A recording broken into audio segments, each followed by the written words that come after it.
So ayan guys, good morning. So sa mga nagpapa-update mga kalapatids, bale wala pa tayong stock. Ito yung bitaw ng Taiwan ngayon mga kalapatids. Nasa port or possible nasa port siguro. Hindi pa sila gaano nakakalayo sa mga pinagbibitawan nila. Ito siya mga kalapatids, yung pinagbitawan nila na latest. Kaninang umaga lang yata to or kahapon. So maaring kaninang umaga lang kasi live to mga kalapatids Ito yung bitaw nila. So wala pa tayong on hand kasi south sila mga kalapatids, palayo sa atin. Tapos si master pala na nag-iwan ng Taiwan na ayun yung sa kanya. So ayan yung Taiwan master, wag kang mag-alala. So anlikain sila dito. Tapos dalawang babae pa yung kasama niya dito. Ayan.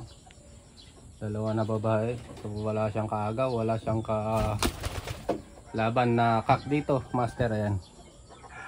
Ayan yung ibon mo. Ayan.